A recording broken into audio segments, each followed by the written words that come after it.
So we were doing voice, right? हम active voice voice पढ़ चुके थे क्या होता है, फिर उसके बाद हम देख चुके थे टू टाइप्स की है, एक्टिव वॉइस है एंड पैसिव वॉइस है, राइट? फिर हमने एक्टिव वॉइस को थोड़ा सा डिटेल में पढ़ा था, ठीक है, कि एक्टिव वॉइस बेसिकली क्या होता है। एक्टिव वॉइस होता है जब आपका जो एक्टर है या सब्जेक्ट जो है उसके ऊपर ज्यादा एम्फोसिस हो, राइट? स्ट्रक्चर भी देख लिया था, ओके। उसके बाद देखो पैसिव वॉइस में क्या क्या हमने पढ़ा था, what did we do in passive voice.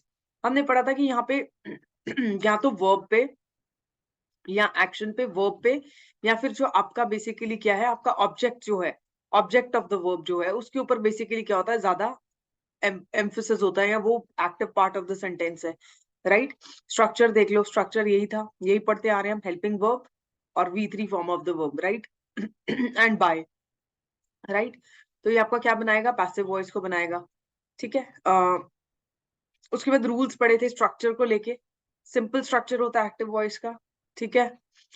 उसके बाद पैसिव वॉइस में ये स्ट्रक्चर होता है, होप ये स्ट्रक्चर अब सबको याद हो गया होगा, ठीक है, क्योंकि हम ये बहुत बार रिवाइज कर चुके हैं।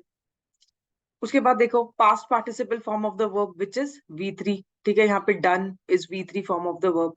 हेल्पिंग वर्ब हम यूज करेंगे, हेल्पिंग वर्ब से एक्चुअली आपका टेंस डिटरमाइन हो जाएगा, ठीक है। तो जैसे यहाँ पे the magician performed a trick, अब परफॉर्म्ड अ ट्रिक, ठीक है, performed a trick, performed is already V3 form of the verb, तो पास्ट टेंस का पता चल रहा है कि हाँ उसने परफॉर्म की थी, राइट? तो यहाँ पे हेल्पिंग वर्ब जो था वो पास्ट टेंस का यूज कर दिया। तो इस तरीके से छोटी छोटी चीजें हैं जो आपको ध्यान रखनी है, राइट? उसके बाद नेक्स्ट स्लाइड देखो, what is next slide. Next slide में मैं आपको ये हमेशा, हम बहुत बार आई गेस ये वर्ड्स आपको अब तक याद हो चुके होंगे। वॉइस चैप्टर में MFT कभी भी चेंज नहीं होता। MFT क्या है? मीनिंग है, this is meaning, this is form of the sentence and this is tense of the sentence. ये तीनों चीजें हम कभी चेंज नहीं करते हैं। प्रोनाउंस हम चेंज कर देते हैं, ठीक है, लेकिन उसमें भी यू एक ऐसा वर्ड है जो हम चेंज नहीं कर रहे, वो देख लो, this is exception, right? Okay, तो ये चीज पढ़ी थी हमने इसमें। और ये वाला जो फोर्थ पॉइंट पढ़ा था वो अलग से, कि एक्शन का डूअर अगर कभी नहीं गिवन है तो आप खुद से मेंशन कर देते हो, ठीक है। अब जो है वो main part of the chapter जो आपका स्टार्ट हो रहा है, this is past tense, right? Past tense में हम सिंपल पास्ट देखेंगे। देखो टेंसेस चैप्टर जब पढ़ रहे थे, just let me know about the speed. Speed is okay with all? ऐसा तो नहीं लग रहा कि मैं बहुत जल्दी जल्दी पढ़ा रही हूँ? Speed is okay with all?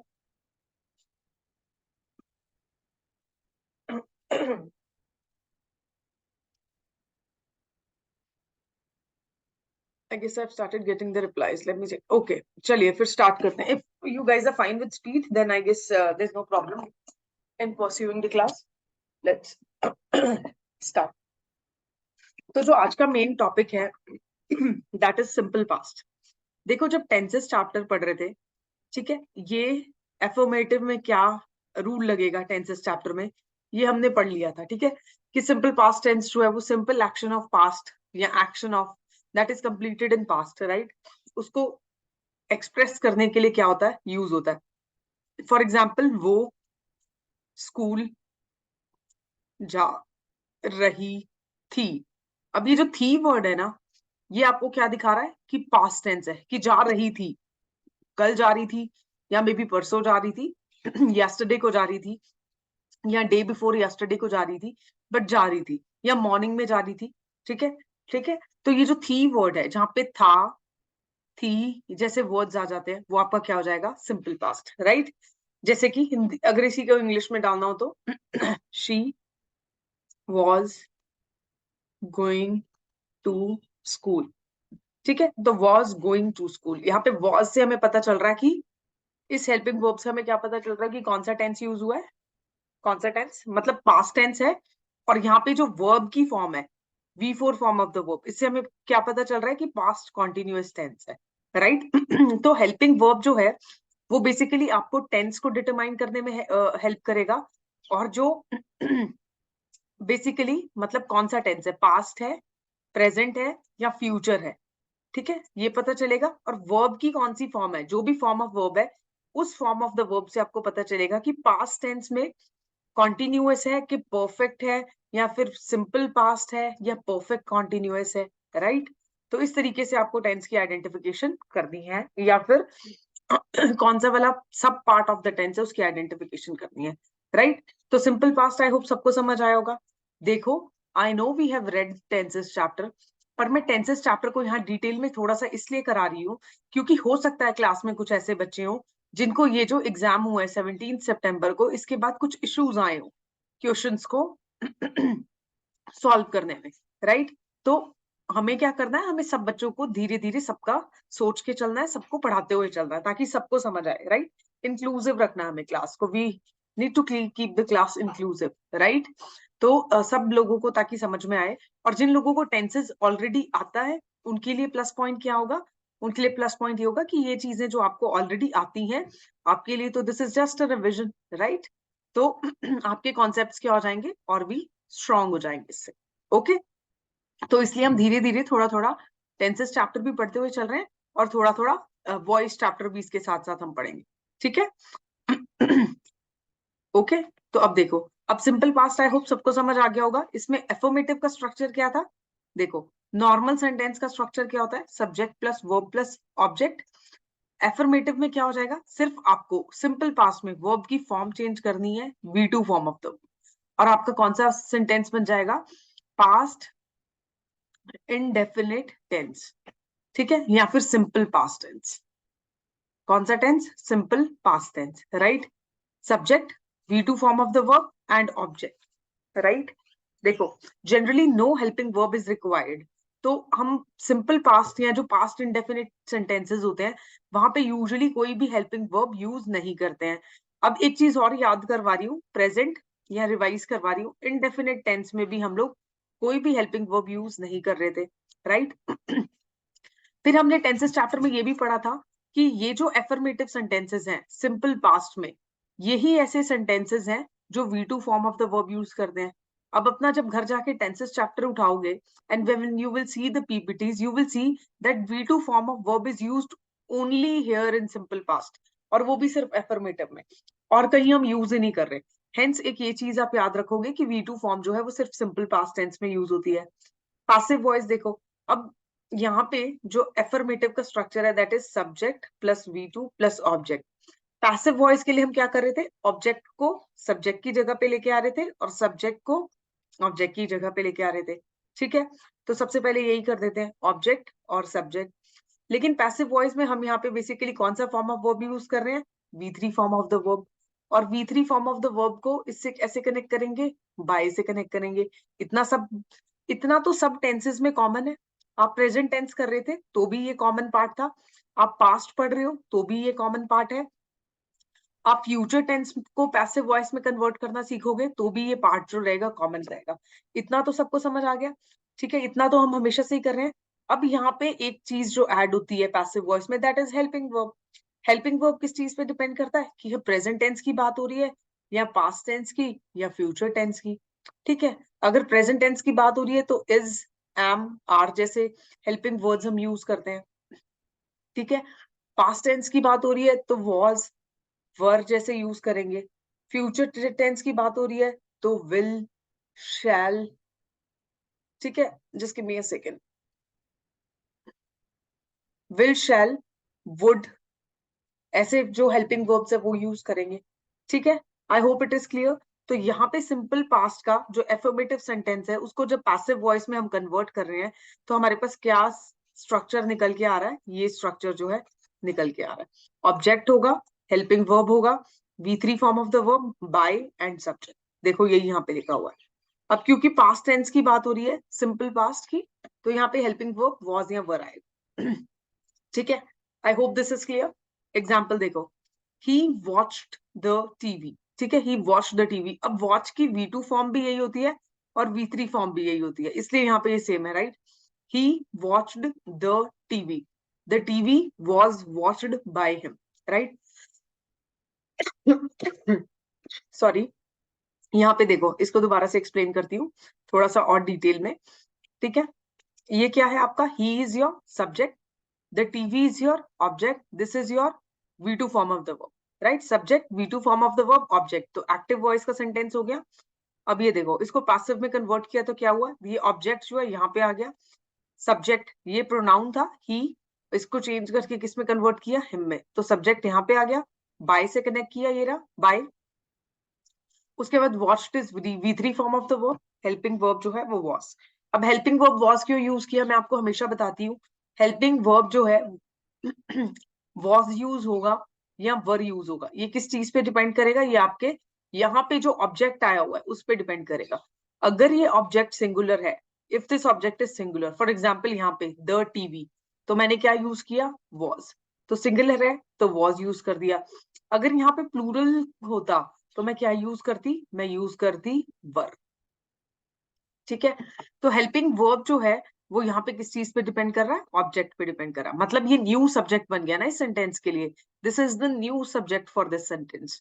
Although इस सेंटेंस में ये जो द टीवी है वो ऑब्जेक्ट है, बट इस सेंटेंस में तो इसको जब हमने यहाँ पे रखा तो ये न्यू सब्जेक्ट बन गया ना इस सेंटेंस के लिए, तो हेंस यहाँ पे भी इसके हिसाब से जो है आपका हेल्पिंग वर्ब जो है चेंज होगा, राइट।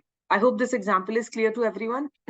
आगे देखो, इंडिया वन द मैच, ठीक है, देखो India won the match, India is your subject.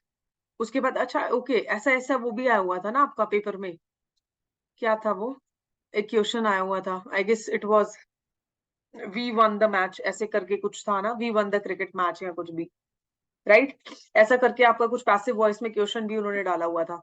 ठीक है, अब ये देखो इंडिया वन द मैच, ठीक है, India is your subject, the match is your, match यहाँ पे आपका बेसिकली क्या है, दिस इज ऑब्जेक्ट, राइट, और वन बेसिकली क्या है, it is V2 form of the verb, right, India won the match, it is your V2 form of the verb, right. अब इसका जब पैसिव वॉइस कन्वर्ट करोगे तो क्या होगा इसका पैसिव वॉइस, देखो this is subject, this is object, this is V2 form of the verb, यहाँ पे आपका ऑब्जेक्ट आ गया, ठीक है, ये आपका बेसिकली क्या आ गया, सब्जेक्ट, और ये बेसिकली आपका basically V3 form of the verb, this is your by and this is your helping verb. Helping verb singular लिया गया क्योंकि मैच, वन मैच की बात हो रही है, ठीक है, सिंगुलर है। Okay, India won the match was one by India. और ऐसा सिमिलर सा स्टेटमेंट आपके 17 सितंबर को पेपर में आया हुआ था, जब I don't know what it was exactly, देख लेना उसको, but it was there, right, और पैसिव वॉइस ही कन्वर्ट करना था, ठीक है, तो सिमिलर लाइंस पे था, सिंपल पास्ट टेंस दिया हुआ था, और सिंपल पास्ट टेंस में एक्टिव वॉइस दिया हुआ था, एफर्मेटिव भी सेंटेंस था, और उसको बेसिकली आपको पैसिव वॉइस में क्या करना था, कन्वर्ट करना था। आई गेस जिस दिन मैं पेपर एक्सप्लेन कर रही थी उस दिन भी मैं ये बात बोल रही थी, क्योंकि मैंने अपने बैच वन में सेम एग्जाम्पल्स कराए हैं, तो आई गेस मुझे वही याद आ रहा था कि ये एग्जाम्पल हमने पढ़ा है कहीं ना कहीं, और आई गेस टेस्ट में भी डाला होगा मैंने कहीं ना कहीं है। ठीक है, नेक्स्ट देखो, Ramesh plucked the flower, Ramesh is subject, plucked is V2 form of the verb. अच्छा देखो, अब V2 form of the verb and V3 form of the verb, कई बार कुछ वर्ड्स के लिए हमेशा सेम होती हैं, जो यहाँ पे होगी वही यहाँ पे होगी, तो कंफ्यूज नहीं होना है। आपको वर्ब की फॉर्म्स की लिस्ट मैं प्रोवाइड करा दूंगी, I provide you the list, see I put it in the group today, ठीक है, आज मैं ग्रुप में डालती हूँ वो लिस्ट, ठीक है, तो वहां से आप V2 V3 form of the verb जो है उसको क्या कर लेना, चेक कर लेना। ठीक है, तो Ramesh plug the flower, Ramesh ने बेसिकली क्या किया, फ्लावर प्लग किया, तो Ramesh is your subject, plug is V2 form of the verb and flower is object. Passive voice में क्या कर रहे हैं, ऑब्जेक्ट को आगे लेके आए, ठीक है, रमेश जो है वो सब्जेक्ट है, उसको पीछे लेके गए, बाय से कनेक्ट किया, प्लग जो है that is V3 form of the verb, same होता है V2 V3, pluck, plucked, plucked, plucking and plucks. ठीक है, तो this is V1, this is V2, this is V3, this is V4 and this is V5। ठीक है, तो कुछ ऐसे वर्ड्स हैं जिनकी V2 और V3 फॉर्म जो होती है वो सिमिलर होती है, ठीक है, तो उसमें कंफ्यूज नहीं हो रहा होना आपको। ठीक है, ये जो प्लग्ड है यहाँ पे V3 फॉर्म है, और वॉज जो है वो बेसिकली क्या हो जाएगा, हेल्पिंग वर्ब हो जाएगा, क्योंकि सिंपल पास्ट टेंस है इसलिए हमने यहाँ पे वॉज यूज किया। वर्ब भी यूज कर सकते थे, लेकिन कब करते हैं, जब यहाँ पे जो ऑब्जेक्ट है वो बेसिकली क्या होता, प्लूरल होता। ठीक है, क्योंकि आपको हमेशा मैं एक बात बोलती हूँ, हम ये चैप्टर पढ़ेंगे सब्जेक्ट वर्ब एग्रीमेंट, राइट, इसमें से क्वेश्चंस पूछे जा रहे हैं ना फिल इन द ब्लैंक्स में आपसे, तो सब्जेक्ट वर्ब एग्रीमेंट बेसिकली क्या कह रहा है, इस चैप्टर का नाम ही देखो क्या है, सब्जेक्ट वर्ब एग्रीमेंट। ठीक है, क्या है, सब्जेक्ट वर्ब एग्रीमेंट। ठीक है, इस चैप्टर का नाम क्या है, कि जो वर्ब है that has to be in agreement with what, subject, right. तो यहाँ पे जो आपका हेल्पिंग वर्ब है, यहाँ पे हेल्पिंग वर्ब है, यहाँ पे हेल्पिंग वर्ब है, वो किसके अकॉर्डिंगली होना चाहिए? सब्जेक्ट के अकॉर्डिंगली होना चाहिए। अगर सब्जेक्ट, हम पढ़ के आए हैं ये चीज मैंने आपको ऑलरेडी पिछली क्लासेस में सिखाई है कि आपका जो सब्जेक्ट है अगर वो सिंगुलर है तो हेल्पिंग वर्ब भी सिंगुलर होगा, अगर आपका सब्जेक्ट प्लूरल है तो हेल्पिंग वर्ब भी क्या होगा? प्लूरल होगा। ही के साथ हम क्या लगाएंगे? वॉज, बिकॉज ये सिंगुलर है, वन पर्सन की बात हो रही है, हेंस वॉज यूज हुआ। दे जो है वो ग्रुप ऑफ पर्संस की बात हो रही है, हेंस यहाँ पे वर यूज होगा। ठीक है तो ये एक एग्जांपल है इसका। तो इस पर्टिकुलर चैप्टर में से एक ये चीज जो है आप अभी के लिए क्या रखोगे? याद रखोगे। ठीक है, नेक्स्ट देखो, अब नेगेटिव सेंटेंसेस में और भी इजी है। नेगेटिव सेंटेंसेस में आप बेसिकली क्या करते हो? देखो यहाँ पे स्ट्रक्चर एफर्मेटिव में अलग है सिंपल पास्ट में, क्योंकि V2 form of the verb use कर रहे हैं। यहाँ पे अलग है, सब्जेक्ट होगा, हेल्पिंग वर्ब यहाँ पे डिड आ जाएगा। ठीक है, जब सिंपल प्रेजेंट में पढ़ रहे थे तो डू या डज हेल्पिंग वर्ब यूज कर रहे थे सिंपल प्रेजेंट में या प्रेजेंट इंडेफिनिट में। ठीक है, यहाँ पे पास्ट की फॉर्म क्या हो जाएगी? डू या डज की? डिड। नेगेटिव है तो नॉट। अभी V2 form of the verb की जगह क्या यूज करेंगे? V1 form of the verb and object. V1 form of the verb कौन सी फॉर्म ऑफ द वर्ब होती है? जो प्लूरल होती है। जैसे मैंने आपको हमेशा एग्जांपल देती हूँ प्ले का। ठीक है, ही सॉरी दे प्ले। ठीक है, दे प्ले। और V5 फॉर्म कौन सी होती है? आपकी सिंगुलर, जैसे कि ही प्लेज। ठीक है, तो ये जो है V5 form of the verb है। ऑल्दो यहाँ पे एस है, इस एस से आपको कंफ्यूज नहीं होना, किसी वर्ड में ES भी हो सकता है, उससे भी कंफ्यूज नहीं होना है। ठीक है, this is your V5 form of the verb which is used with what? Singular subject. और ये जो है आपकी प्ले जो है वो कौन सी V1 form of the verb है which is used with what? Plural subject. Right, I hope it is clear. तो यहाँ पे हमने कौन सी form of the verb use करनी है? V1 form of the verb use करनी है। ठीक है, देखो अभी ये देखो, अभी यहाँ पे देखो, no negative sentences form without helping verb. कोई भी नेगेटिव सेंटेंस जो है वो हेल्पिंग वर्ब के बिना नहीं बनता।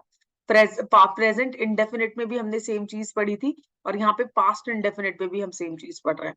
अब ये जो सेंटेंस यहाँ पे गिवन है, दिस सेंटेंस, इसका जब पैसिव वॉइस बनाओगे तो ऑब्जेक्ट को यहाँ रखोगे, सब्जेक्ट को यहाँ रखोगे, V3 form of the verb use करोगे, बाय के साथ कनेक्ट करोगे सब्जेक्ट और V3 form of the verb को। राइट, ठीक है, उसके बाद बेसिकली क्या होगा? हेल्पिंग वर्ब लगाओगे, प्लस नेगेटिव सेंटेंस है तो नॉट लगाओगे।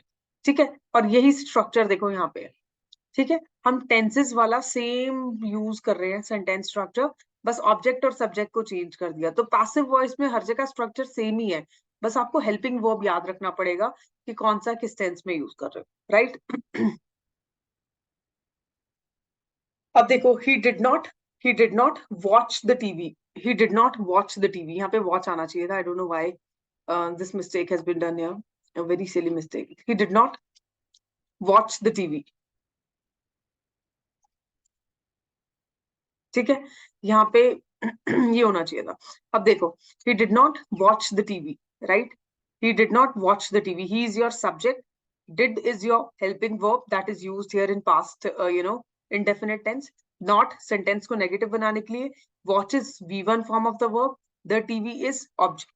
ठीक है, अब इसका जब पैसिव बनेगा तो क्या आ जाएगा? The TV was not watched by him. ठीक है, he did not watch TV, the TV was not watched by him. यहाँ पे V1 form of the verb is converted into V3 form of the verb. India did not win the match. The match was not won by India. ठीक है, तो यहाँ पे win है, V1 form of the verb, यहाँ पे one हो जाएगा। ठीक है, उसके बाद देखो, he did not call you, V1 form of the verb, you were not called by him. Right, तो इस तरीके से आप नेगेटिव सेंटेंसेस को क्या करोगे? चेंज करोगे। ठीक है, नेक्स्ट देखो, interrogative. Interrogative sentences are quite easy.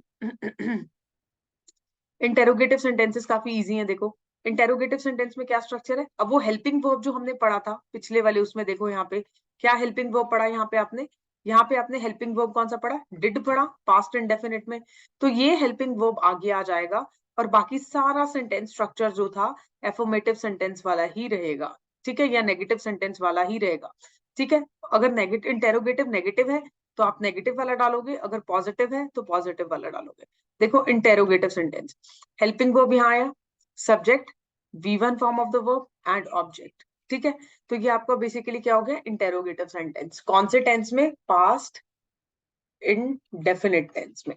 ठीक है, अब पास्ट इंडेफिनिट टेंस में आपको इंटेरोगेटिव सेंटेंस का स्ट्रक्चर पता चल गया। इसी को अगर इंटेरोगेटिव नेगेटिव में करना है तो क्या होगा, हेल्पिंग वर्ब आ जाएगा। देखो हेल्पिंग वर्ब सेम ही रहता है ना हमेशा, इंटेरोगेटिव एंड इंटेरोगेटिव नेगेटिव का sentence structure is always same.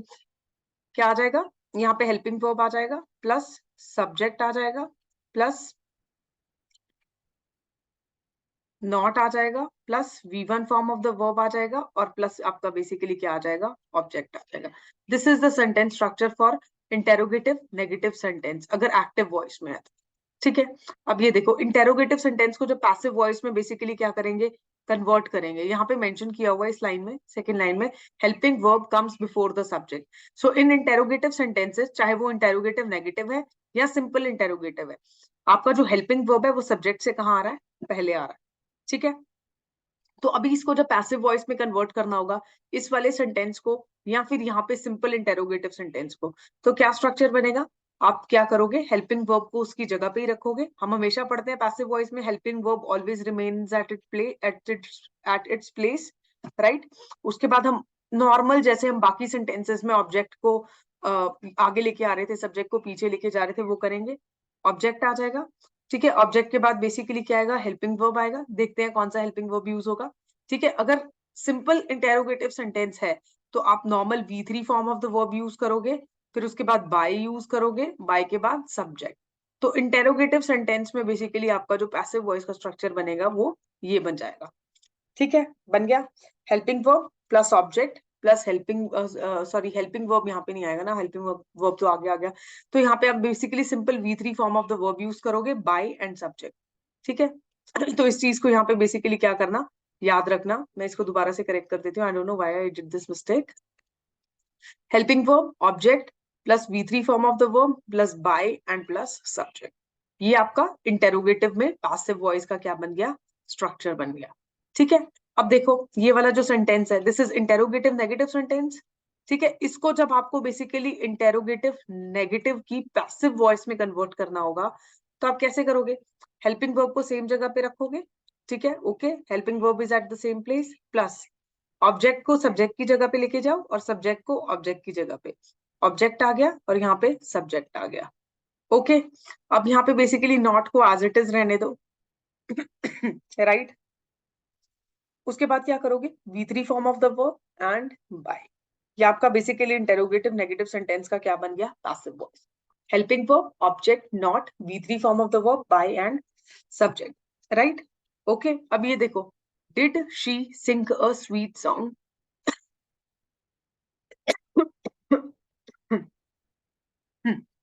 सी, क्या एग्जाम्पल दिया हुआ है, did she sing a sweet song. Did जो है हेल्पिंग वर्ब है पास्ट टेंस में, she is your subject, sing is again V1 form of the verb, a sweet song is your object.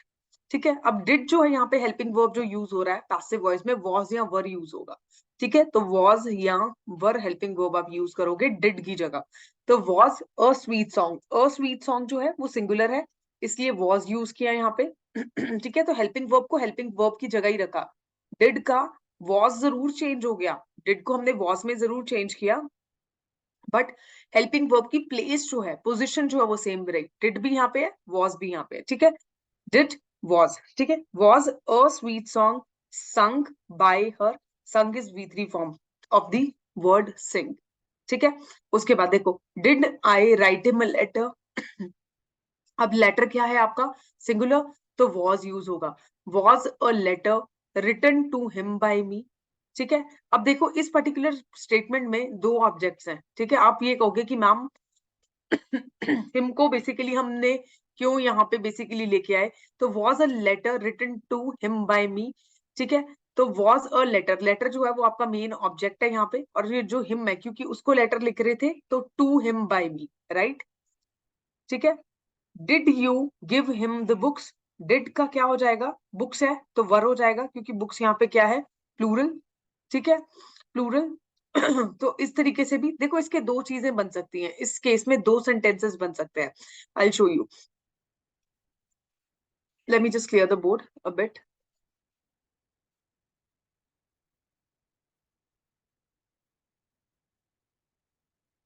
ठीक है, 1 मिनट दो मुझे बस। यहाँ पे देखो, यहाँ पहले इस एग्जाम्पल को पढ़ लेते हैं, ठीक है। जो एग्जाम्पल यहाँ पे मैंने लिखा हुआ है इसको देख लेते हैं पहले। यहाँ पे क्या है, did you give him the books, right. Did is your helping verb, you is your subject, give is your V one form of the verb, him the books, right, object. ठीक है, this is V one form.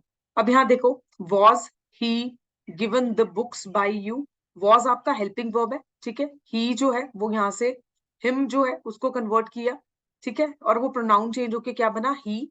Given is your V3 form of the verb, the books by you, ठीक है। The books by you is your, ये आपका you जो था ये subject यहाँ आ गया, द बुक्स जो है उसको हमने यहाँ रख दिया, ठीक है। एक ये चीज हो सकती थी, उसके अलावा इसको बेसिकली कैसे लिख सकते थे, एक और जो चीज, एक और तरीके से जो इसको पैसिव वॉइस में कन्वर्ट किया जा सकता था, that could have been this also. देखो, वर, डिड को बेसिकली किस में डाला, वर में। Were the books given to him by you. Did you give him the books, were the books given to him by you. तो एक ये इस तरीके से भी इसको पैसिव वॉइस बनाया जा सकता था। और यहाँ पे आपको सिर्फ ये चीज याद रखनी है, अगर आप यहाँ पे द बुक्स को एज अ वर्ड यूज कर रहे हो, सब्जेक्ट यूज कर रहे हो, तो यहाँ पे जो वर है वो आप हेल्पिंग वर्ब जो है वो इसके हिसाब से जो है वो यूज करोगे। सब्जेक्ट जो आएगा, सब्जेक्ट जो आएगा वो बेसिकली क्या आएगा, सब्जेक्ट जो आएगा वो बेसिकली क्या आएगा, यहाँ पे बेसिकली उसके अकॉर्डिंगली आपको यहाँ हेल्पिंग वर्ब क्या करना पड़ेगा, यूज करना पड़ेगा, ठीक है। यहाँ पे सब्जेक्ट क्या है, प्लूरल है, हेंस हेल्पिंग वर्ब क्या हो जाएगा, प्लूरल हो जाएगा, ठीक है। Given is your V3 form of the verb, to him by you, right. तो एक इस तरीके से भी आप इसको पैसिव वॉइस में कन्वर्ट कर सकते थे। This would have been correct, this is actually correct, but यहाँ पे बस अगर आप हेल्पिंग वर्ब का थोड़ा सा ध्यान रखोगे तो डेफिनेटली ये करेक्ट होगा। अगर आप यहाँ द बुक्स के साथ वॉज द बुक्स आ जाएगा तो फिर वो गलत हो जाएगा, ठीक है। तो आपको ये चीजें, छोटी छोटी चीजें जो है वो याद रखनी है, ठीक है। ऑप्शन में अगर ये होता तो आप इसको भी ठीक करते, और अगर देखो दोनों में से एक ही होता ऑप्शन में, या तो ये होता या ये होता, and both would have been correct. कुछ चीजें जो आपको ध्यान रखनी होती वो ये याद रखना होता कि हेल्पिंग वर्ब कौन सा यूज हुआ है, ठीक है। यहाँ पे हेल्पिंग वर्ब जो है वो कौन सा यूज हुआ है, V3 form of the verb जो है वो यूज हुई है या नहीं हुई, बाय यूज हो रहा है या नहीं हो रहा, ठीक है। वो चीजें आपको ध्यान रखनी पड़ती, ठीक है। तो ये 3 चीजें जो हमने पैसिव वॉइस की आइडेंटिफिकेशन में पढ़ी थी, वो 3 चीजें आप क्या रखते, याद रखते, ठीक है। सेंटेंस स्ट्रक्चर को आप याद रखोगे पैसिव वॉइस में, फिर उसके बाद आप देखोगे V3 form of the verb use हो रहा है या नहीं हो रहा, हेल्पिंग वर्ब कौन सा है। देखो हेल्पिंग वर्ब अगर टेंस चेंज हो गया, एक्टिव वॉइस में जो टेंस है, ठीक है, वही टेंस का हेल्पिंग वर्ब यूज होना चाहिए पैसिव वॉइस में। एक्टिव वॉइस में अगर पास्ट इंडेफिनिट टेंस यूज किया हुआ है तो सेम टेंस का हेल्पिंग वर्ब जो है वो पैसिव वॉइस में आपको क्या करना है, यूज करना है, ठीक है। बस इतना आपको ध्यान रखना है। I hope this is clear to everyone. Interrogative sentences, right. Next देखो, तो पास्ट इंडेफिनिट आपका यहाँ पे फिनिश होता है, तो हम लोग अभी पास्ट कॉन्टिन्यूअस देखेंगे, ठीक है।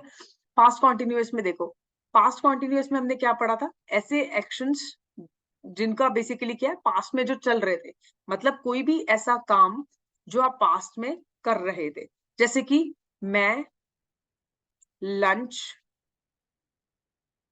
कर रही थी।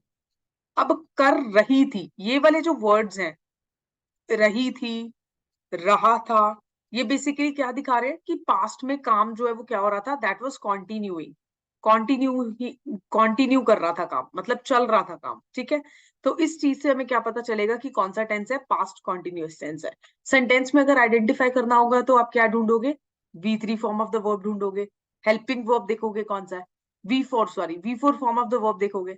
किसी भी टेंस का जो कॉन्टिन्यूअस फॉर्म है, ठीक है, चाहे वो प्रेजेंट टेंस है, चाहे वो पास्ट टेंस है, चाहे वो फ्यूचर टेंस है, देखना वर्ब हमेशा V4 यूज होगा। बस आपको हेल्पिंग वर्ब से ये आइडेंटिफाई करना है कि प्रेजेंट है, पास्ट है या फ्यूचर है।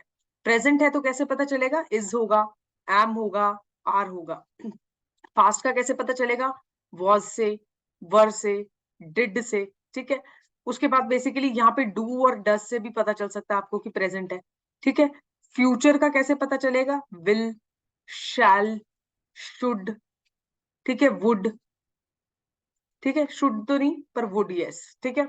तो इससे आपको बेसिकली क्या, शुड से भी पता चल सकता है वैसे, बिकॉज हम उसको भी फ्यूचर में यूज करते हैं।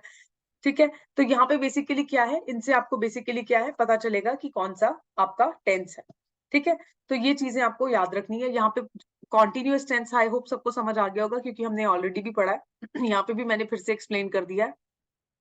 अब देखो, use of helping verb depend on subject.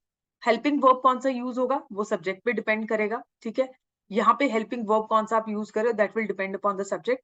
Subject जो है वो अगर प्लूरल है तो हेल्पिंग वर्ब वर हो जाएगा, सिंगुलर है तो वॉज हो जाएगा। देखो, subject if singular then helping verb जो है वो वॉज होगा।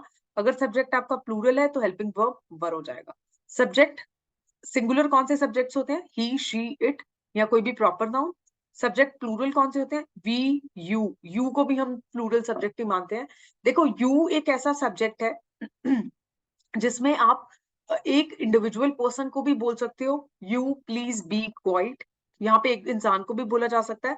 लेकिन अगर पूरी क्लास है और क्लास में सपोज अगर 30 स्टूडेंट्स हैं, अब मैं 30 स्टूडेंट्स को अगर बोल रही हूँ please you please be quite, right, तो वहां पे मैं उस पूरी क्लास को, 30 स्टूडेंट्स की क्लास को क्या कर रही हूँ, एड्रेस कर रही हूँ यू बोल के। तो यू दोनों फॉर्म्स में एक तरीके से यूज हो जाता है, बट हम यूजुअली यू को प्लूरल ही लेते हैं, यू वर। ठीक है, यू वॉज नहीं होगा, यू के साथ आप वॉज नहीं यूज करोगे, यू वर ही करेक्ट होगा। ठीक है, यू के साथ आप आर यूज करते हो प्रेजेंट टेंस में। ठीक है, यू इज नहीं यूज करते, दैट इज रॉन्ग। तो हेल्पिंग वर्ब जो यू के साथ यूज होता है that is plural helping verb, because you को हम क्या कंसिडर करते हैं, प्लूरल सब्जेक्ट कंसिडर करते हैं। ठीक है, आई के साथ हम क्या यूज करते हैं, वॉज। और आई के साथ वर का एक स्पेसिफिक केस मैंने आपको बताया था, जब कोई हाइपोथेटिकल, हाइपोथेटिकल का क्या मतलब होता है कि ऐसी सिचुएशन जो आपने अपने माइंड में क्रिएट की हुई है बट रियलिटी में वो एग्जिस्ट नहीं करती, यानी कोई इमेजिन की हुई इमेजिनरी सी सिचुएशन। ठीक है, अब जैसे हाइपोथेटिकल वर्ड है, अभी जिन बच्चों को हाइपोथेटिकल वर्ड का मतलब नहीं पता, वो क्या करेंगे, घर जाके अपनी एक कॉपी लेंगे, उसमें वर्ड लिखेंगे हाइपोथेटिकल, राइट। ठीक है, I just right the spelling again, hypothetical. ठीक है, नया वर्ड आ गया आप लोगों के लिए। अगर नहीं पता है तो हाइपोथेटिकल का क्या लिखोगे, मीनिंग लिखोगे। फॉर एग्जाम्पल इमेजिनरी लिख दिया आपने मीनिंग। ठीक है, अब उसका एंटोनिम ढूंढोगे, उसका सिनोनिम ढूंढोगे। ठीक है, तो this is one new word जो आज हमने सीखा। ठीक है, अगर नहीं पता है तो, अगर पता है तो इट्स गुड। ठीक है, तो जिन बच्चों को नहीं पता उनके लिए मैं बता रही हूँ कि कैसे वोकैबुलरी को आपको प्रैक्टिस करना है। ठीक है, यहाँ से आपको कितनी चीजें समझ में आई, मीनिंग भी समझ आ गया, और मीनिंग अगर आपको याद रहेगा तो आप उसके एंटोनिम एंड सिनोनिम्स जो है वो बेसिकली कर पाओगे। ठीक है, एग्जाम में। अब देखो, पास्ट कॉन्टिन्यूअस में हम क्या पढ़ रहे थे, हम लोग एफर्मेटिव का स्ट्रक्चर पढ़ रहे थे। सब्जेक्ट होगा, हेल्पिंग वर्ब वॉज या वर होगा, V1 plus ING that is V4 form of the verb होगी, एंड ऑब्जेक्ट। ठीक है, इसको पैसिव वॉइस में कन्वर्ट करना होगा तो ऑब्जेक्ट को सब्जेक्ट की जगह पे लेके जाएंगे और सब्जेक्ट को ऑब्जेक्ट की जगह पे। ये देखो, ऑब्जेक्ट तेरा, सब्जेक्ट तेरा। हेल्पिंग वर्ब जो है वो वॉज या वरी रखोगे। V4 फॉर्म को बेसिकली आपने V3 में कन्वर्ट करने के लिए, V4 फॉर्म को जब हम V3 में कन्वर्ट करते हैं तो कैसे आ जाता है, बीइंग प्लस V3। ठीक है, तो एक बीइंग वर्ड जो है ऐड हो जाता है, तो यहाँ पे बीइंग जो है वो ऐड होएगा V3 बाय और सब्जेक्ट। ये तीनों तो देखो हर एक वॉइस में सेम है, पास्ट में भी, प्रेजेंट में भी और उसमें फ्यूचर में भी, ये तीन पैटर्न्स जो है वो हमेशा सेम रहे। ठीक है, तो आपको याद क्या रखना है, मेनली हेल्पिंग वर्ब याद रखना है। ठीक है, अब देखो यहाँ पे example, she was watching the TV. ठीक है, यहाँ पे शी आपका subject, was is your helping verb, watching V4 form of the verb, the TV object. The TV was being watched. ठीक है, बीइंग के साथ V3 form of the verb bye her. She को किस में कन्वर्ट किया, हर में। अब वो जो शुरू में टेबल गिवन है उसमें देखना, यू को किस में रखा, यू में। शी को किस में कन्वर्ट किया, हर में। ही को किस में डाला, हिम में। ठीक है, तो इस तरीके से गिवन है, वहां से इसको चेक कर लेना। I was writing him a letter was being written to him by me, right. तो ये हो गया। Mr Ravi was teaching English, English was being taught by Mr Ravi. ठीक है, ये जो है आपका थर्ड एग्जाम्पल हो गया। I hope past continuous affirmative is clear to all. ठीक है, अभी देखो नेक्स्ट नेगेटिव देख लेते हैं पास्ट कॉन्टिन्यूअस में। पास्ट कॉन्टिन्यूअस में नेगेटिव सेंटेंसेस, देखो सारा सेंटेंस स्ट्रक्चर सेम है, सिर्फ एक चीज ऐड की, नॉट। अभी दिखा देती हूँ, एक second, let's move on to the previous slide. ये देखो, सब्जेक्ट है, हेल्पिंग वर्ब वॉज वर है, यहाँ पे सब्जेक्ट है, हेल्पिंग वर्ब क्या है, was were, V4 form and object. यहाँ पे वॉज वर के बाद जब आप नॉट ऐड कर देते हो तो सब्जेक्ट सेंटेंस क्या बन जाता है, नेगेटिव। वही चीज हम नेगेटिव सेंटेंस में कर रहे हैं, ठीक है। अभी let's move on to the next slide. अब देखो यही हो रहा है, यहाँ पे भी सेम है स्ट्रक्चर, अफर्मेटिव वाला भी, सिर्फ नॉट जो है हमने यहाँ पे क्या किया, ऐड किया, राइट।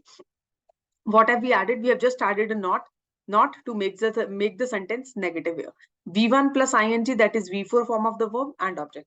अब नेगेटिव सेंटेंस को जब पैसिव वॉइस में कन्वर्ट करेंगे तो उसको नेगेटिव भी रखना, ये चीज याद रख लेना, फॉर्म चेंज नहीं होती है। ऑब्जेक्ट और सब्जेक्ट इंटरचेंज कर दी जगहें, उनकी प्लेसेस को इंटरचेंज किया। हेल्पिंग वर्ब जो है वो सेम रखा, वॉज या वर। नॉट रखोगे हेल्पिंग वर्ब के बाद तभी तो सेंटेंस नेगेटिव बनेगा, चाहे एक्टिव वॉइस में या पैसिव वॉइस में, ठीक है। उसके बाद V1 V4 फॉर्म को V3 में कैसे कन्वर्ट करते हैं, बीइंग प्लस V3 फॉर्म के साथ, तो बीइंग प्लस V3 बाय, ठीक है। देखो, she was not watching TV, ये एक्टिव वॉइस है पास्ट कॉन्टिन्यूअस की, ठीक है। इसको जब पैसिव वॉइस में कन्वर्ट करेंगे तो क्या होगा, the TV was not being watched by her, ठीक है। आपका ये क्या आ गया, ऑब्जेक्ट को हम आगे ले आए तो ये सब्जेक्ट बना, was is your helping verb, not आ गया, बीइंग वॉच्ड, बीइंग के साथ V3 form of the verb, by her. I was not writing him a letter, ठीक है। तो यहाँ पे a letter was not being written to him by me, right, to her by me, sorry। यहाँ पे him ही आना चाहिए, I don't know her क्यों है, but let me just correct it, to him by me, because it will create some kind of confusion। यहाँ पे जो pronoun है वो him यूज किया हुआ है, तो आप उस प्रोनाउन को सेम ही रखोगे, right, you will keep it same. यहाँ पे him है तो इसको भी him ही रखोगे, right. Mr Ravi was not teaching English, English was not being taught by Mr Ravi, ठीक है। तो ये नेगेटिव सेंटेंसेस हो गए। इंटेरोगेटिव सेंटेंसेस में हम क्या कर रहे थे, हेल्पिंग वर्ब को आगे लेके आ रहे थे और सब्जेक्ट को हेल्पिंग वर्ब की जगह पे। देखो यहाँ पे सब्जेक्ट, यहाँ पे हेल्पिंग वर्ब, यहाँ पे जब आप इंटेरोगेटिव सेंटेंस बनाओगे तो इन दोनों की जगहें क्या कर दोगे, इंटरचेंज। हेल्पिंग वर्ब आगे आ गया, सब्जेक्ट यहाँ पे V4 form of the verb, ठीक है, एंड ऑब्जेक्ट। इसका पैसिव वॉइस जब हम कन्वर्ट करेंगे तो हेल्पिंग वर्ब को वहीं रखेंगे, ऑब्जेक्ट लेके आएंगे, सब्जेक्ट को यहाँ रखेंगे, बाय आ जाएगा, V4 form of the verb आ जाएगा, ठीक है। और V4 form of the verb से पहले हम बेसिकली क्या यूज करेंगे, हम यहाँ पे बीइंग यूज करेंगे, प्लस यहाँ पे ऑब्जेक्ट आ जाएगा। तो ये जो आपका स्ट्रक्चर बनेगा वो इंटेरोगेटिव सेंटेंस का बनेगा। अगर इंटेरोगेटिव नेगेटिव होता तो क्या करते, सब्जेक्ट के बाद यहाँ पे नॉट लगा देते, ठीक है। सिमिलरली यहाँ पे ऑब्जेक्ट के बाद नॉट लगा देते आप, ठीक है। तो ये क्या बन जाता आपका, इंटेरोगेटिव नेगेटिव, ठीक है। एग्जाम्पल देखो, were you cooking the food, was the food. अब वॉज क्यों यूज किया यहाँ वर की जगह, देखो क्योंकि यहाँ पे द फूड जो ऑब्जेक्ट है उसको जब सब्जेक्ट बनाओगे तो सिंगुलर नहीं हो जाएगा, तो सिंगुलर के साथ आप सिंगुलर हेल्पिंग वर्ब यूज करोगे, being cooked by you. Was she watching the TV, was she watching the TV, अभी was the TV being watched by her. Were you driving a car, were a car being driven by you, right? I hope it is clear to everyone। तो easy है, ऐसा नहीं है बहुत difficult है, practice से हो जाएगा। आपके रूल्स जो है वो आपको तभी याद रहना शुरू होंगे जब आप इनको क्या करोगे, प्रैक्टिस करोगे। पास्ट परफेक्ट देखो, अब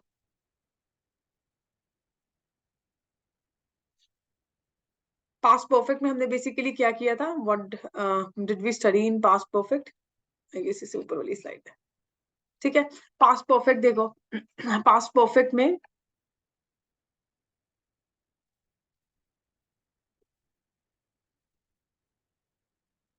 पास्ट परफेक्ट टेंस में बेसिकली हम कैसे काम को एक्सप्रेस करते हैं, ऐसे एक्शन को शो करते हैं जो पास्ट में बेसिकली क्या है, स्टार्ट हुआ था, मतलब येस्टरडे को ही शुरू हुआ था और येस्टरडे को ही बेसिकली क्या हो गया, फिनिश हो गया। या सपोज अभी इवनिंग है फॉर एग्जाम्पल, तो मॉर्निंग में शुरू हुआ था आज सुबह और आज सुबह ही क्या हो गया, खत्म भी हो गया, ठीक है। तो उस चीज को एक्सप्रेस करने के लिए हम पास्ट परफेक्ट टेंस यूज करते हैं, ठीक है। इसका क्या होगा, जैसे हिंदी में खाना खा रहा था, तो रहा था, ठीक है। खाना खा चुका था, सॉरी, खाना खा चुका था, तो जो काम खत्म कर चुके हो उसको दिखाने के लिए, ठीक है। एफर्मेटिव सेंटेंस का स्ट्रक्चर क्या होगा, सब्जेक्ट हैड लग जाएगा, ठीक है, V3 form of the verb, इसमें already V3 form of the verb use होती है, एक्टिव में भी V3 फॉर्म है देखो, ठीक है, और यहाँ पे V3 ही रखोगे और ऑब्जेक्ट आ जाएगा। तो पैसिव वॉइस में जब कन्वर्ट करोगे तो सेंटेंस का स्ट्रक्चर पता है क्या बनेगा? देखो सेंटेंस का स्ट्रक्चर यहाँ पे क्या बन रहा है जब इसको पैसिव वॉइस में कन्वर्ट कर रहे हो। ऑब्जेक्ट को आप कहाँ लेके जा रहे हो? What are you doing? You are taking the object at the subject place and subject at the object place. ये देखो यहाँ पे कर दिया इंटरचेंज। हेल्पिंग वर्ब हैड ही रखोगे, हैड के साथ बस पास्ट परफेक्ट में आप पैसिव में बीन यूज करते हो, V3 form of the verb ही रहेगी और बाय ऐड हो जाएगा। ठीक है, एग्जाम्पल्स देखो। He had made several mistakes। ठीक है, अब इसको several mistakes had been आपने ऐड किया, made by him, right? The committee had looked into the matter। the matter had been add करोगे, been looked into by the committee, right? तो ये यहाँ पे यही देखो बनाया हुआ। ठीक है, he had sung a song। subject, helping verb, V3 form of the verb, object, helping verb, been, V3 form of the verb, by, subject। he had sung a song had been sung by him। Same structure follow हो रहा है, देख लो। ठीक है, अब negative sentence कैसे बनता है अफर्मेटिव से, ये हमने पढ़ा था। यहाँ पे हेल्पिंग वर्ब के बाद जब हम क्या ऐड कर दें? नॉट ऐड कर दें। और यहाँ पे इसका पैसिव वॉइस कैसे बनाओगे? जब यहाँ पे भी हेल्पिंग वर्ब के बाद नॉट ऐड कर दोगे। ठीक है, तो यही रहेगा नेगेटिव में भी, बस आपको हेल्पिंग वर्ब के बाद नॉट ऐड करना है दोनों जगह पे, एक्टिव में भी और पैसिव में भी। देखो negative sentence, subject had not, V3 form of the verb and object. ठीक है, यहाँ पे he had not made several mistakes। he जो है आपका subject, had helping verb, not to make the sentence negative, made is V3 form of the verb, several mistakes is object।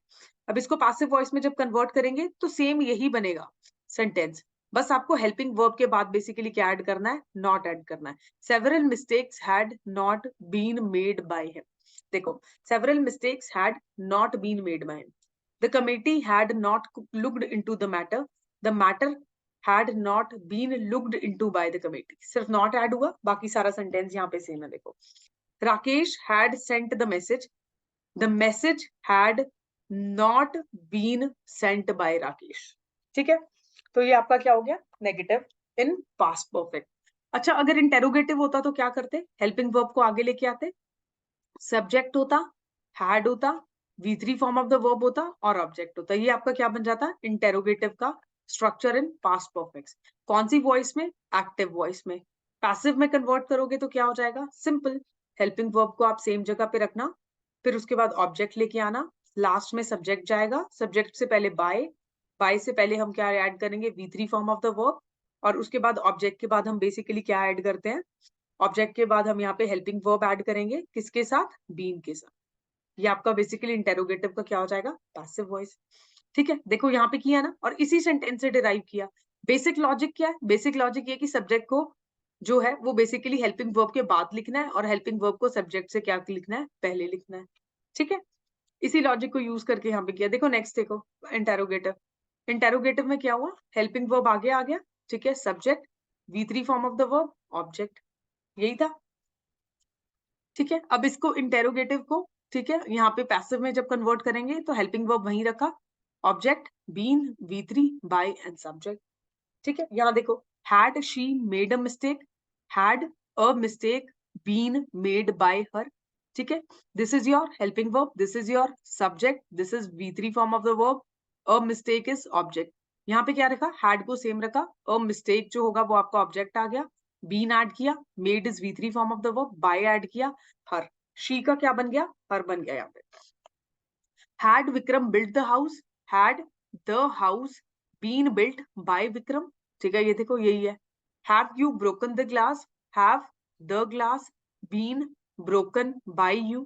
ठीक है, ये देखो, had the glass been broken by you। तो past perfect की passive voice में हम been भी add कर देते हैं, right? I hope it is clear to all।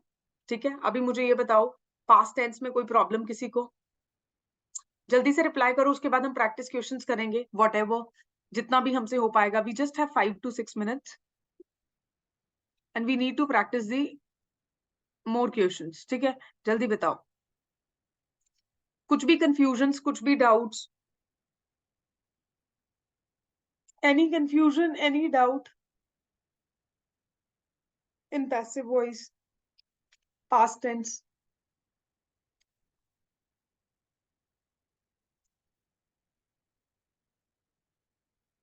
किसी और स्टूडेंट को कोई भी confusion?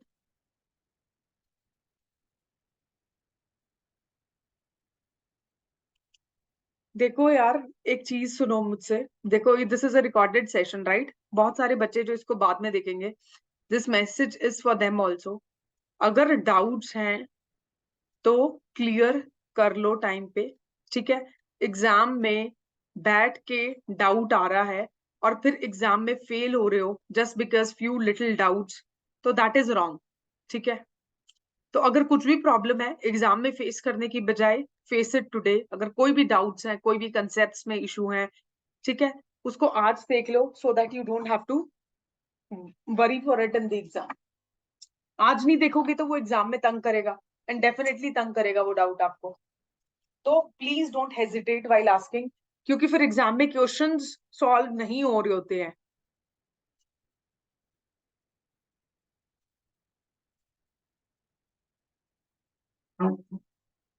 And my point is and my point is कि अगर कॉन्सेप्ट्स सबके क्लियर हैं, अगर किसी को कोई डाउट ही नहीं है, if none of you is having any doubt, ठीक है, कोई भी डाउट नहीं है किसी को, ठीक है, तो फिर एग्जाम में क्वेश्चंस आई डोंट नो क्यों नहीं सॉल्व होते आप लोगों से, या फिर क्या प्रॉब्लम आ रही है, या तो उस प्रॉब्लम का मुझे बताओ कि ma'am this is the problem we are facing, we have understood the concept, but then maybe practice is lacking, practice नहीं है इसलिए नहीं हो पा रहा, ठीक है? बिकॉज नेक्स्ट टाइम अगर कोई भी स्टूडेंट ऐसे बोलेगा इतना अच्छे से पढ़ाने के बाद और आप लोगों की इतनी प्रैक्टिस के बाद कि ma'am we are zero in English, ठीक है, तो obviously that is not tolerable, that is not acceptable at all, ठीक है? अगर हम इतने अच्छे से कॉन्सेप्ट्स को कर रहे हैं, स्लो चला रहे हैं क्लास को, अब हम आज से just because you guys, just because some people are not you know maybe नहीं अच्छे से अगर समझ आ रहा है, तो उनके लिए, उनकी वजह से हम लोग अगर प्रैक्टिस क्वेश्चंस भी इंक्लूड कर रहे हैं क्लास में, थोड़े से एक्स्ट्रा एफर्ट्स भी कर रहे हैं सो that you can clear the exam, right? तो उसके बाद भी अगर पेपर में अच्छे से नहीं परफॉर्म करके आओगे, तो यू गाइज टेल मी कि मुझे गुस्सा होना चाहिए या नहीं होना चाहिए? डेफिनेटली होना चाहिए, because whatever you guys are asking for, I'm providing you with that, ठीक है? whatever I'm saying, whatever doubts, जो भी आपको डाउट्स हैं, आप बोल रहे हो 5 वर्ड्स रोज के, तो आज से मैं आपको 5 वर्ड्स रोज के सेंड करूंगी, उनको सर्च करके उनके मीनिंग्स को, उनके एंटोनिम सिनोनिम लिख के अपना वोकैबुलरी वाला पार्ट अच्छा करो, स्पेलिंग्स वाला पार्ट इन्हीं वर्ड्स से अच्छा हो जाएगा, ठीक है? और उसके बाद हम लोग प्रैक्टिस क्वेश्चन भी आज से शुरू कर रहे हैं, ठीक है? अगर फिर भी अगर नहीं हो रहा है तो फिर definitely there is some problem ना। और जितना जिस लेवल के हम प्रैक्टिस क्वेश्चन करेंगे, ये तो फिर भी बहुत डिफिकल्ट लेवल है। इजी तो मैं आपको एग्जांपल्स में दे ही रही हूँ, ये एग्जांपल्स बहुत इजी लेवल है, ठीक है? डिफिकल्ट लेवल भी प्रैक्टिस करेंगे हम उन प्रैक्टिस क्वेश्चन में, मॉडरेट लेवल भी प्रैक्टिस करेंगे। अगर हम एक स्टेप आगे जा रहे हैं एग्जाम से, आपके एग्जाम में इजी टू मॉडरेट क्वेश्चन पूछा जा रहा है, बट हम डिफिकल्ट भी प्रैक्टिस कर रहे हैं, अगर फिर भी नहीं हो पाएगा एग्जाम में क्वेश्चन सॉल्व, तो दैट इज प्रॉब्लमैटिक, फिर एग्जाम नहीं होगा क्लियर ऐसे। फिर जो प्रॉब्लम्स है उनके ऊपर या तो बात करो या फोकस करो उनको ठीक करने का, तभी वो क्लियर होगा, ठीक है?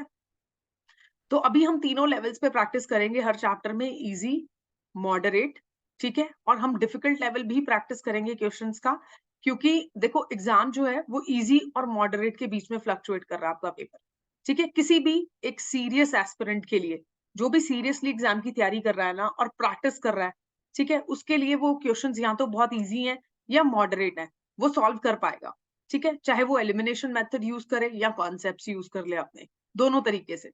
लेकिन हम एक स्टेप अहेड इसलिए जा रहे हैं कि यू नेवर नो, नवंबर में जो एग्जाम आपका बनेगा, अगर उसमें कुछ भी क्वेश्चंस का डिफिकल्टी लेवल ज्यादा है, ठीक है, ठीक है, तो आप उस चीज को भी हैंडल कर पाओ, राइट? तो हम तीनों तरीके के क्वेश्चंस यहाँ पे प्रैक्टिस करेंगे, पहले इजी, फिर थोड़ा सा मॉडरेट लेवल के क्वेश्चंस, और फिर थोड़ा डिफिकल्ट लेवल के क्वेश्चंस, ठीक है? तो all the three things we are going to practice, and it is all because of you all that we are doing this exercise. See, I already know all these things, ठीक है, ये rules and all concepts I know them, right?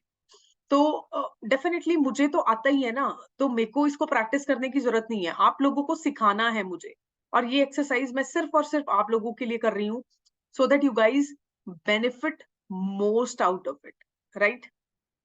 ताकि आप लोग इससे maximum benefit ले सको, इसमें मेरा कोई फायदा नहीं है, तो इसीलिए मैं आपको ये चीजें समझा रही हूँ कि अगर कुछ भी आपको प्रॉब्लम्स हैं, please face them today, talk to me today about the subject. कुछ भी आपको इशू आ रहा है, अंडरस्टैंडिंग में है या सॉल्व करने में प्रॉब्लम है, या आपको पेपर देख के एंजाइटी हो रही है, अगर है ना, टेंशन हो रहा है और उस एंजाइटी में आप पेपर खराब करके आ रहे हो, तो किसी भी चीज को लेके अगर प्रॉब्लम है, definitely we can talk about it. But ultimately जो आपका रिजल्ट है एग्जाम का, that should be selection. This is what I expect from you all, right? अगर हम इतना एफर्ट कर रहे हैं, पढ़ रहे हैं, सुबह मॉर्निंग में इतनी जल्दी उठ रहे हैं, ठीक है, तो भी यही मैं आपसे एक्सपेक्ट करती हूँ, and this is the only thing that I expect from you in return, that's it, right? I hope it is clear to all. ठीक है, अभी चलो क्वेश्चंस के ऊपर। ये देखो फर्स्ट क्वेश्चन यहाँ पे क्या है, ठीक है, first question is what amused you. ठीक है, 5 क्वेश्चंस आज के लिए प्रैक्टिस करेंगे because we are short of time. ठीक है, और यहाँ पे जो पहला क्वेश्चन आपको बेसिकली दिया गया, that is what amused you. इसका आंसर मुझे बताओ क्या होगा जल्दी से। See I am going to ask you the questions, इसके आंसर्स आप मुझे बताओगे और फिर उसके बाद मैं आपको सॉल्व करके दिखाऊंगी। ठीक है, व्हाट अम्यूज्ड यू, देखो व्हाट जो है WH फैमिली का पहले तो, और दूसरी बात क्या है, इंटेरोगेटिव सेंटेंस है। तो इस सेंटेंस को जब आप सबसे पहले देखोगे तो क्या देखोगे कि this sentence is interrogative sentence. अभी इन ऑप्शंस को छोड़ के हम अपने रूल्स यूज करके इसको बनाते हैं। ठीक है, व्हाट अम्यूज्ड यू। ठीक है, अब यहाँ बेसिकली क्या होगा, व्हाट को हमें बेसिकली अपनी जगह पे रखना है। ठीक है, okay, WH family, by what, you है, वर, you, amused is already V3 form of the verb। ठीक है, by what, वर क्यों यूज किया मैंने यहाँ पे, मैंने इसलिए यूज किया क्योंकि आपका यू जो है वो प्लूरल सब्जेक्ट कंसिडर किया जाता है। ठीक है, यू यहाँ पे आपका ऑब्जेक्ट है, this is your V3 form of the verb, और व्हाट जो है WH फैमिली का है। ठीक है, तो यहाँ पे जो इसका करेक्ट फॉर्म होगा वो होगा by what, were, you, amused। ठीक है, तो यहाँ पे देखो what you are made to be amused by, ये तो सेंटेंस पढ़ के ही आपको गलत लग रहा है, इसको तो वैसे ही एलिमिनेट कर दो। बाय व्हाट आर, अब देखो आर यहाँ पे हेल्पिंग वर्ब यूज किया है, लेकिन यहाँ पे तो V3 form of the verb है। V3 form of the verb से हमें क्या पता चल रहा है, हमें ये पता चल रहा है V3 form of the verb से हमें क्या पता चल रहा है, what are we getting to know by V3 form of the verb, कि पास्ट टेंस है। ठीक है, ये आर को यहाँ पे काटो, क्योंकि हेल्पिंग वर्ब क्या है, ये आपका प्रेजेंट टेंस का, यहाँ पे भी आर को काटो, हेल्पिंग वर्ब क्या है, प्रेजेंट टेंस का। और ये स्टेटमेंट जो है किस चीज के बारे में बता रही है, पास्ट टेंस के बारे में। कैसे पता चला, amused, amused is which form of the verb, V2 form भी यही होती है और V3 फॉर्म भी यही होती है, तो पास्ट टेंस की ही फॉर्म्स हैं दोनों। ठीक है, उसके बाद यहाँ देखो, ओके, ये एक सेंटेंस हो सकता है क्योंकि यहाँ पे वर यूज किया है। ठीक है, वर जो है वो आपके पास्ट टेंस को जो है वो शो कर रहा है, by what have you been amused. अब एक बात बताओ, this is simple past tense, this statement is simple past. ठीक है, तो यहाँ पे बेसिकली आप बीन लगा के इसको परफेक्ट में क्यों चेंज कर रहे हो, by are you changing it into the perfect tense. ठीक है, जबकि हमने क्या पढ़ा कि वॉइस में हम MFT को कभी चेंज नहीं करते हैं, ना मीनिंग, ना फॉर्म, ना टेंस। ठीक है, तो अगर आपको रूल्स नहीं भी आ रहे, सपोज इस ऑप्शन में आपको नहीं पता था कि बाय पहले लिखना है और व्हाट बाद में लिखना है, तो भी आप ऑप्शंस तो एलिमिनेट कर सकते हो। कैसे एलिमिनेट कर रहे हो ऑप्शंस, देखो यहाँ पे आर हेल्पिंग वर्ब है, सेंटेंस किसका है, पास्ट टेंस का, तो टेंस ही चेंज हो गया, यहाँ काटो इस ऑप्शन को। यहाँ पे सेम, काटो इस सेंटेंस को। यहाँ पे वर है, इसको एक बार हम सोच सकते हैं क्योंकि यहाँ हेल्पिंग वर्ब जो है वो पास्ट टेंस का है। ठीक है, ये सिंपल पास्ट है और ये भी हम सिंपल पास्ट में ही यूज करते हैं। ठीक है, यहाँ पे देखो by what have you been, you been. ठीक है, यहाँ पे बीन वर्ड जो है वो आपको क्या बता रहा है कि परफेक्ट टेंस है, पास्ट परफेक्ट टेंस। बट हमें तो टेंस चेंज करना ही नहीं ना, पास्ट टेंस में भी अगर, पास्ट टेंस में भी अगर आपको सेंटेंस पास्ट इनडेफिनिट का दिया हुआ है, तो पैसिव वॉइस भी तो पास्ट इनडेफिनिट में ही बनाओगे। ठीक है, पैसिव भी तो पास्ट इंडेफिनिट में ही रखोगे, सेम रखोगे इनको, एक्टिव में भी और पैसिव में भी। तो यहाँ पे जो टेंस चेंज किया है वो गलत है, तो एक ही ऑप्शन बचता था सी। ठीक है, ये तरीका, एलिमिनेशन मेथड जो अभी हम यूज कर रहे हैं, वो आप कब यूज करोगे, जब आपको पता ही नहीं चल रहा कि सेंटेंस में क्या करना है। बट एटलीस्ट आपको इतना पता होना चाहिए कि कौन से टेंस में हम कौन सा हेल्पिंग वर्ब यूज कर रहे हैं और कौन सी form of the verb use कर रहे हैं। ठीक है, अगर इतनी सी भी इंफॉर्मेशन है तो भी तो ऑप्शंस एलिमिनेट हो रहे हैं यहाँ पे। आई hope it is getting clear. जल्दी से बताओ फर्स्ट क्वेश्चन के बाद समझ आ रहा है। किस तरीके से करना है question? I want all of you to reply. Next देखो, नेक्स्ट क्वेश्चन क्या है? Next question is smokes and flames engulf the area. ठीक है, smoke and flame. Let's see the next question, what is it? Smoke and flames engulf the area and made rescue operations difficult. ठीक है, अभी थोड़ा सा लंबा statement है, आपको लग सकता है कि यार ये क्या है ना। ठीक है, दे दिया है ना।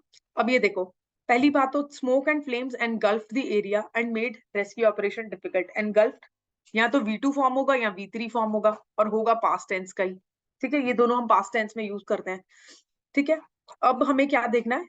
Smokes and flames engulf the area, और कौन सा पास्ट है? सिंपल पास्ट है। ठीक है, ओके। अब देखो, the area was engulf in smoke. मैं बिना रूल को यूज किए सॉल्व करूंगी ये क्वेश्चन, हेल्पिंग वर्ब और वर्ब की फॉर्म को देख के, सिर्फ ये। ठीक है, देखो, this area was engulfed in smoke and flames and made the rescue operations difficult. Right, एक ये ऑप्शन है, okay. The area was engulfed in smoke and flame making rescue operations difficult. तो यहाँ इन दोनों स्टेटमेंट्स में बेसिकली क्या है, difference क्या है आपका? What are they trying to do? And made, अब यहाँ पे मेड रेस्क्यू ऑपरेशंस डिफिकल्ट। देखो यहाँ पे जो टेंस है, this tense here is simple past, engulfed and made rescue operation difficult. तो यहाँ पे आपको बेसिकली एक चीज देखनी है, ये जो है मेड, मेक का कौन सा फॉर्म है? V2 form. ठीक है, V3 फॉर्म में भी हम मेड ही बोलते हैं। तो this is also past, so this part of the sentence is also past tense and this is also past tense. Right, तो यहाँ पे एनगल्फ्ड ठीक है, बट यहाँ पे मेक जो है वो प्रेजेंट की फॉर्म यूज की, विच इज V1 फॉर्म। तो इस स्टेटमेंट को काट सकते थे आप। देखो, first part of the statement is correct, was engulfed. Simple past में आप वॉज हेल्पिंग वर्ब यूज करते हो, और एनगल्फ जो है वो सेम फॉर्म रहेगी, V2 एंड V3 दोनों। ठीक है, तो इतना पार्ट ऑफ द सेंटेंस तो इस ऑप्शन में करेक्ट है, बट यहाँ पे मेक जो है वो V1 फॉर्म क्यों यूज की? पैसिव वॉइस में वो भी V3 फॉर्म यूज करनी थी ना। ठीक है, और V3 फॉर्म भी अगर नहीं यूज करनी थी, तो यहाँ पे आपको एक चीज दिखाती हूँ। देखो, मेक, पहली बात तो यहाँ मेक नहीं आएगा, which is V1 form, hence this option is wrong. ठीक है, उसके बाद यहाँ पे आप सेकंड देखो, the area was engulfed in smoke, okay, and flames making rescue operation difficult. Okay, इस ऑप्शन को एक बार रखते हैं। The area had been, has been, sorry, अभी सिंपल पास्ट है तो हैज बीन तो नहीं रखोगे, क्योंकि ये प्रेजेंट परफेक्ट टेंस है। तो ये तो पूरा आपको पढ़ने की जरूरत भी नहीं है, इसको आप सीधा ऑप्शन सी को काट सकते हो। The area was engulfed in smoke and flames, rescue operations were made difficult. ठीक है, अभी rescue operations were made difficult, इन्होंने क्या किया यहाँ पे? यहाँ पे भी इन्होंने बेसिकली क्या किया?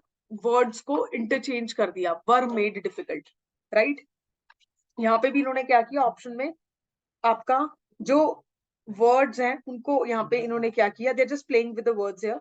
ठीक है, तो ये ऑप्शन भी आपका just because of this part of the sentence उतना अप्रोप्रिएट नहीं लग रहा है। ठीक है, तो एक चीज जो यहाँ पे बिल्कुल अप्रोप्रिएट लग रही है, दैट इज ऑप्शन बी। ठीक है, this is without rules that I am solving, just with the help of helping verb and verb की फॉर्म। राइट, ठीक है, तो यहाँ पे बेसिकली क्या है आपका? बी ऑप्शन जो है वो आपका बेसिकली मोस्ट अप्रोप्रिएट ऑप्शन जो है वो लग रहा है। ठीक है, the area was engulfed in smoke making rescue operations difficult, made rescue operation difficult का क्या हो जाएगा? Making rescue operations difficult. ठीक है, ऐसे और भी एग्जांपल्स हम करेंगे, और ये किस तरीके से चीजें चेंज हो रही हैं, we will see to it. Right, next देखो, he asked me to finish the work in time. ठीक है, अभी he asked me to finish the work in time, इस केस में बेसिकली ही जो है आपका क्या है? सब्जेक्ट, आस्क्ड जो आएगा वर्ब आ जाएगा V2 form, me to finish the work in time is your object, entirely object. ठीक है, आई, इसमें जो आपका करेक्ट ऑप्शन जाएगा मैं आपको बता देती हूँ, इसको हम अपने तरीके से कन्वर्ट करते हैं। ठीक है, देखो, आस्क्ड जो है V2 form of the verb है, इसके जो नियरेस्ट, एक चीज मैंने आपको बताई थी, वर्ब के जब ऑब्जेक्ट बहुत बड़ा गिवन होता है या object more than one given होता है, तो जो नियरेस्ट ऑब्जेक्ट होता है ना, ऑब्जेक्ट वन, उसको हम उठा के क्या बनाते हैं? सब्जेक्ट। यही बताया था। देखो, यहाँ पे मी है तो इसको मैं यहाँ लेके आऊंगी आई, आई के साथ क्या यूज होगा? वॉज, आई वॉज, उसके बाद asked, V2 form of the verb, I was asked to finish the work in time by him. To finish the work in time by him. ये मैंने क्या यूज किया, रूल यूज किया, लेकिन यहाँ पे हेल्पिंग वर्ब और वर्ब की तरीके से आप कैसे एलिमिनेट करोगे. He asked me to finish the work in time. अभी asked me to finish the work in time जो है ये बेसिकली कौन सा टेंस आ जाएगा आपका. Asked is what, asked is what form of. इससे हमें क्या पता चल रहा है, he asked me to finish, उसने मुझे कहा कि आप अपना काम जो है वो बेसिकली क्या करो, टाइम पे फिनिश करो. तो past tense of the verb को शो कर रहा है, पास्ट टेंस को शो कर रहा है. ठीक है. आई वाज आस्क्ड दैट. देखो दैट तो लगना ही नहीं था, हम कोई रिपोर्टेड स्पीच तो पढ़ नहीं रहे हैं, तो यहाँ पे कनेक्टिंग वर्ब की जरूरत ही नहीं थी. तो यहाँ पे इस स्टेटमेंट को काटा जा सकता था बिना रूल के, अगर सॉल्व करना है तो. ही आस्क्ड मी दैट. दैट हम कब लगाते हैं, जब हम रिपोर्टेड स्पीच पढ़ेंगे चैप्टर, तब आप देखोगे कि दैट जो है हम डायरेक्ट स्पीच से इनडायरेक्ट स्पीच में कन्वर्ट करने के लिए लगाते हैं, डायरेक्ट स्पीच से इनडायरेक्ट स्पीच. तो यहाँ दैट तो डेफिनेटली नहीं आना था दोनों केसेस में, hence these options are wrong. I was asked to finished, अब यहाँ फिनिश्ड. ठीक है, यहाँ फिनिश फॉर्म है, तो finished the work in time by him. I was asked to finished the work in time by him. यहाँ पे basically हमने क्या किया, by him.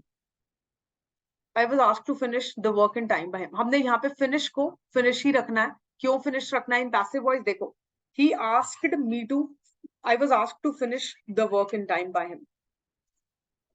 Here the option most appropriate basically जो जा रहा है, that is which option, that is आपका option C according to the rule as well and according to the options as well. यहाँ पे finished word use नहीं होना था, यहाँ V1 form of the verb use होना था. ठीक है. Let me just clear the board because it is so messed up. देखो यहाँ पे क्या है, he asked me to finish the work in time. ठीक है. I, ये जो me है, this is very near to the verb. ठीक है. Hence I have written this word here. उसके बाद I के साथ was helping verb. ठीक है. Object helping verb plus आपका क्या आएगा, object helping verb. I was asked to finish the work in time. To finish the work in time. बाकी का सारा ऑब्जेक्ट मैंने क्या रखना है, सेम ही रखा. ठीक है. तो यहाँ पे जो मेन ऑब्जेक्ट था V1, उसको मैं O1, उसको मैं बेसिकली आगे लेके आई.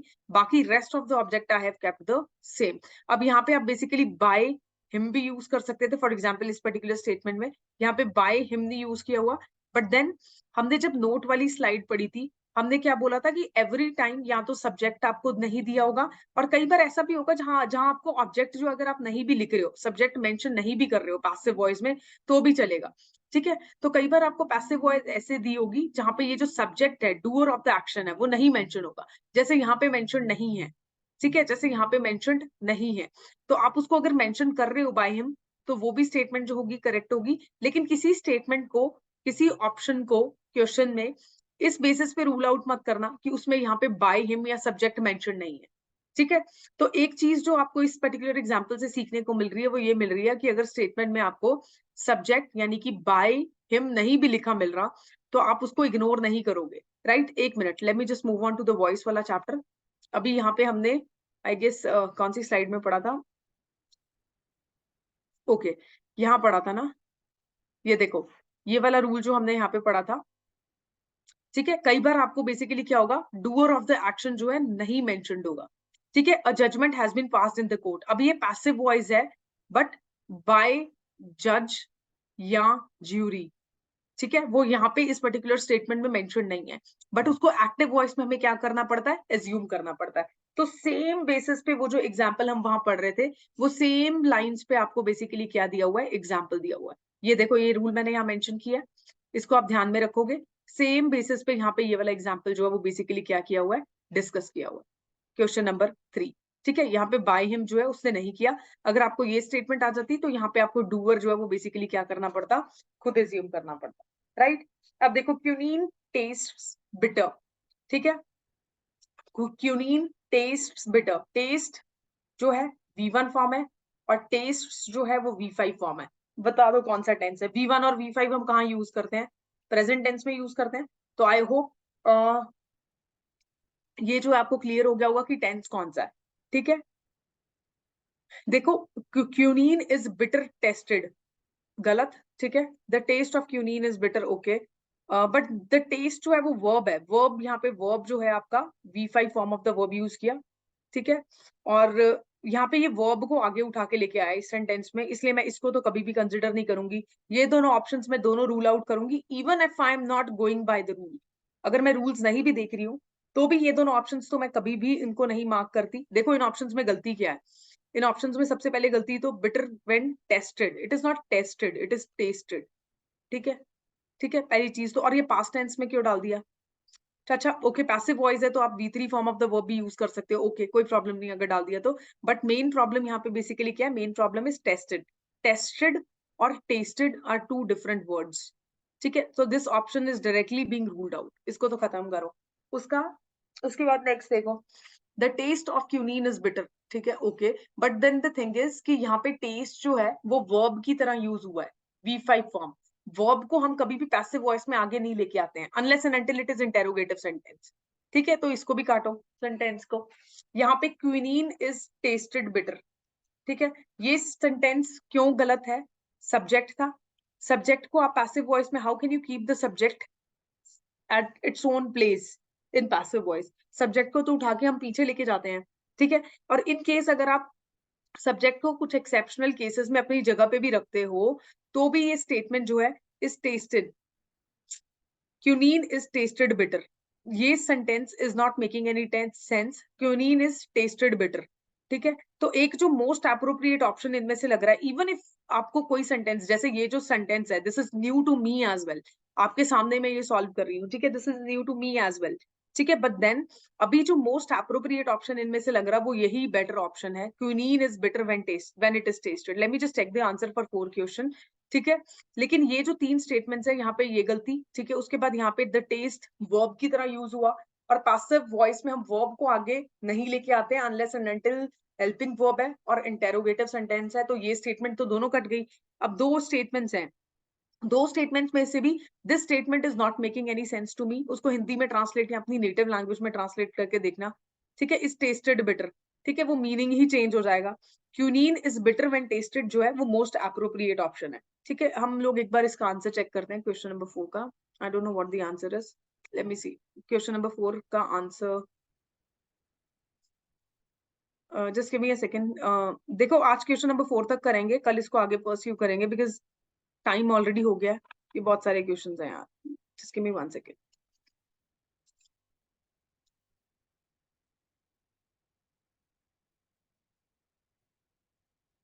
Question number 4, right? Let's see what is the answer for question number 4. Question number 4. Okay, देखो इन्होंने भी यहाँ पे क्वेश्चन नंबर 4 का आंसर क्या है ए मार्क किया हो, ठीक है। तो ए जो था वो मोस्ट अप्रोप्रिएट ऑप्शन था वहां पे, तो ए ही उसका आंसर होगा, ठीक है। तो अगर आपको किसी क्वेश्चन में ये नहीं समझ आ रहा कि रूल्स कौन से अप्लाई हो रहे हैं और इस क्वेश्चन को कैसे सॉल्व करेंगे, एटलीस्ट ऑप्शन को एलिमिनेट करने की कोशिश करना, और वो कब होगी? प्रैक्टिस से, ठीक है। That will happen by practice only, क्योंकि बाकी 3 ऑप्शंस में कुछ ना कुछ गलती उसने टेंस में या मीनिंग चेंज कर देगा, कुछ ना कुछ गलती उसने की होगी MFT में से ही, फॉर्म चेंज कर देगा, मीनिंग चेंज कर देगा, टेंस चेंज कर देगा, कुछ ना कुछ इन तीनों में से गलती करेगा एग्जामिनर 3 ऑप्शंस में, ठीक है। और एक ही ऑप्शन बचेगा जो बेसिकली क्या होगा? करेक्ट होगा। तो यहाँ पे ये क्वेश्चंस जो हैं वो हम मेनली इसलिए कर रहे हैं ताकि आप एलिमिनेशन मेथड जो है वो सीख जाओ, कैसे स्टेटमेंट्स को काटना है कि ये ऑप्शन नहीं होगा, ये ऑप्शन नहीं होगा, ये ऑप्शन नहीं होगा, तो बचा कौन सा? यही वाला, तो यही ऑप्शन होना चाहिए। ये आपको प्रैक्टिस से आएगा, सीधा एग्जाम में जाके मत करने लग जाना, क्योंकि गलतियां भी कर सकते हो, ठीक है। तो हम इसीलिए प्रैक्टिस कर रहे हैं यहाँ पे। आई hope it is clear, right? अभी के लिए सब क्लियर है सबको? आई होप इट इज क्लियर। कल के लिए हम आगे इन क्वेश्चंस को परस्यू करेंगे। अभी के लिए I am just winding up the class because it is already 8:50, right? Okay, so I'll see you in tomorrow's class, right? Thank you so much for joining me. Thank you so much.